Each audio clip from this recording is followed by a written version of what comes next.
Okay, time to do what I wasn't able to do when Cambodia ended and issue my thoughts on the returnees and where the season ranks. So I'm going to do on the returnees first. Now, previously, what I did was here are the people who improved, the people who were fine, people who became worse. I'm not going to do that this time. I'm just going to go for everyone in boot order, okay?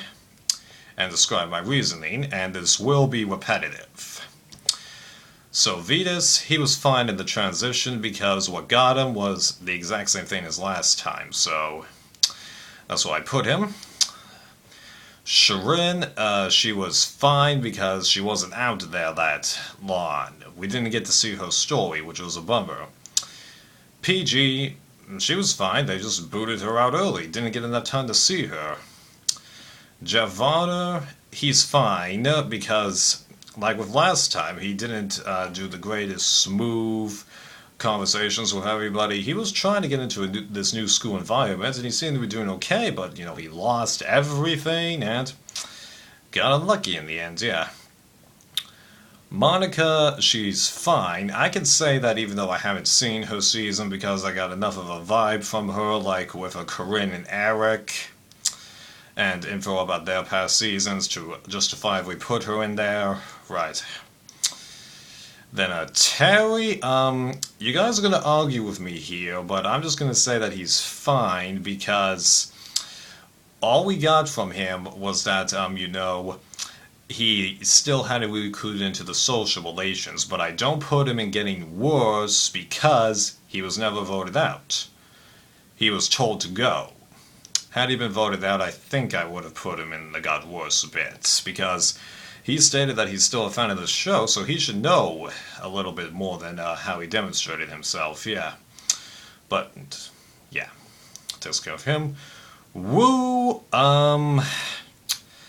okay, I'm not so sure about this one, but I'm, again, gonna say that he's fine, because what we got from him for this entire season was what we got from him in his last few episodes. There was just a lot more of it, and then there were bigger characters going on this season. He didn't exactly get the fairest bit on the edit bit, and he did actually have some thoughts on people's reactions if you listen to a couple of his exit interviews, because he did make a very good point about how Spencer's speech at the end of Cagayan was somewhat contradictory. Kaz kind of said the same thing about him in the Cambodia fire. No tribal, yeah. And then getting on to Kaz, she improved a little bit, but unfortunately she got so shafted in this edit that I have to put her at fine. Because when she actually began to get featured, what she did was save Spencer again, because, yeah, I do think that she was the person that convinced everybody to vote out Jatia for real and back in Cagayan. And then there's the crazy scrambling with her and then the three witches trying to beat the huge Bayon Alliance, even though that Bayon Alliance was barely together, right? So there you go on her. And then a Savage. I'm going to say that he both improved and was fine because I don't totally remember his gameplay in Pearl Islands, but this time he at least was not on an incompetent tribe, because the Morgan tribe is one of the more incompetent tribes in Survivor history, yeah. Now, I know what you're thinking, that they were able to come back and win 3 challenges. No. They won those challenges because Drake went from being good to suddenly not as good as before. Okay? And here's something else. Out of those 4 wins that they got, one of them was because Drake threw the challenge. Another one was because Drake really screwed up. Number 3 was because they had Rupert. So, in reality, they pretty much only got 1 win there. So, yeah, I remember that much. Right. So I'm going to put him at a crossroads there. Now, I'm just trying to remember if I got the order right here. Okay, Kelly Wigglesworth. She got worse, but that's more because she didn't give the people behind the show that much to work with, and I think she actually influenced Jeff to where he's like, Yeah, old school people. I'm not so sure if they'll work on the show anymore, and the more I'm thinking about it, the more I think that he's right, because after this current season ends, Jeff mentioned that in a video on the Survivor on CBS channel, everybody's going to be modeling the gameplay that was in Cambodia a lot more, at least that's what he thinks, so, yeah, that's going to be interesting if they bring back anybody Toga Teens, maybe? I don't know. You gotta remember, I've only gotten the first 15 of these seasons up, and then I started watching HVV on. So I still have a little bit of a gap to close, even though I know what happens in those seasons, right? Then Sierra, she's at a cross between fine and got worse, because, like with Cass, she was dormant because of her edit, but then when she got the edit, even though she did display the feisty side that she had demonstrated somewhat towards the latter bit of her Bloodless Water appearance, it really wasn't as smooth or just as likable as it was before. Now, there will be some people who like her still, and like I still like her, but just, I don't know, my feelings towards her performance this time were just not that great. Part of it is the edit, and then, yeah, because like when she was voted above us water, there was a hole in that season. Cambodia, not so much, even though it's not entirely fair, because it's an all-star cast. These were totally different, yeah. And then as for Stephen Fishback, I'm actually not going to put him in any category, because unlike Monica, Corinne, and Eric, I didn't get as good of a feel for his season, so I'm not going to put him on any category. I'm going to let you guys be the judge of Fishback, alright? Right. So that takes care of him. Joe, I'm going to say that he actually did improve because he was able to play a little bit more of his gameplay, but unfortunately, again, the edit made it so that we didn't see as much of that. But it's entirely different from his gameplay in Worlds Apart, because in Worlds Apart, it was the other characters, shafted him. This time it's the edit/production shafting him, even though he wasn't amazingly better at his game. It was just a different game that seemed to be working a little better, because out of all the people on that season, in terms of the boots, I'm pretty sure he was the first person to improve. I could be wrong on that. I honestly wasn't picky to learn how many people improved, even though if I sit down and think about it, yeah. So after Joe, that was Abby.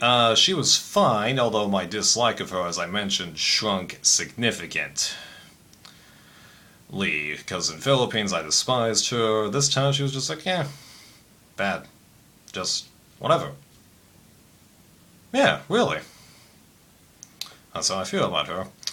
Kimmy, she's at a cross between fine and improved, because getting that much farther in the game and in an entirely different circumstance shows that there is something to her, but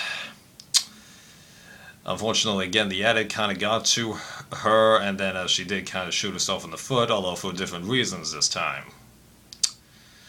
And to be fair, she was against very knowledgeable people. Keith, he was fine. He just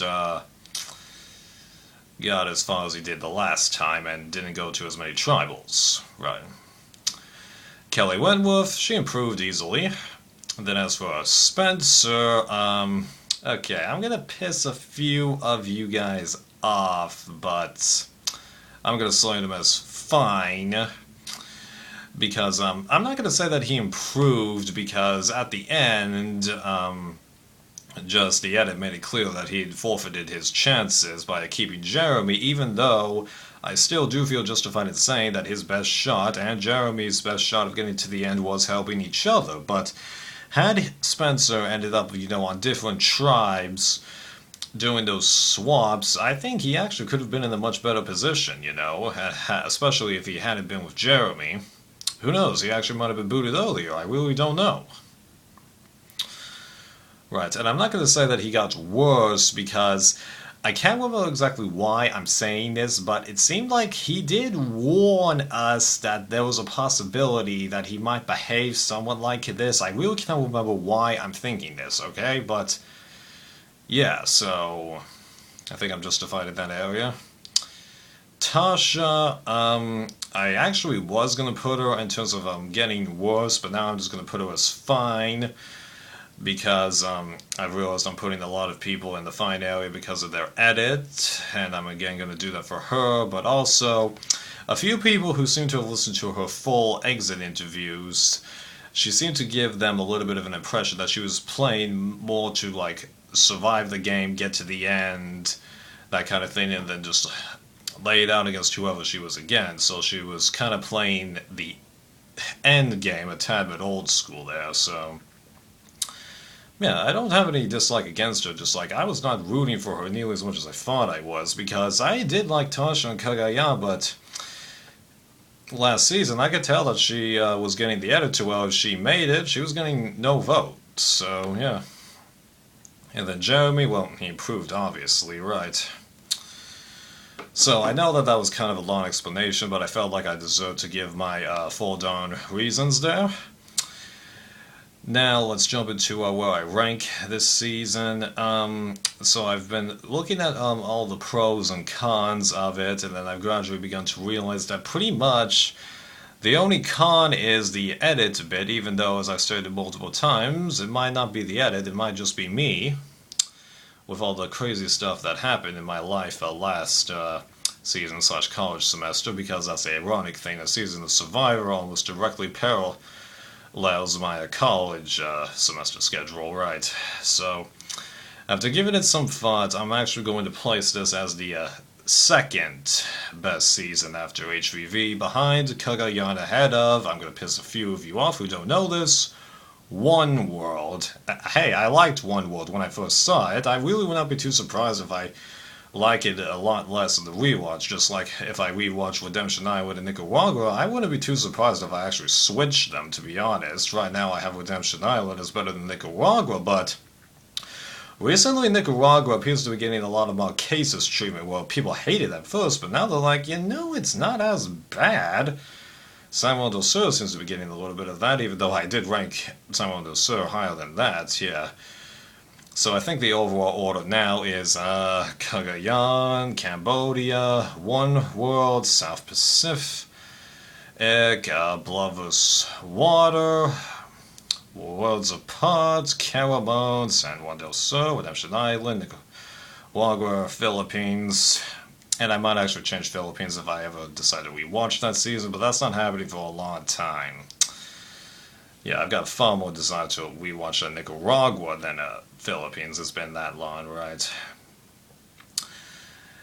And I was debating about whether or not I'm going to mention who might come back if they ask them to, but I don't think that's worth it. This video's gone on long enough, so yeah.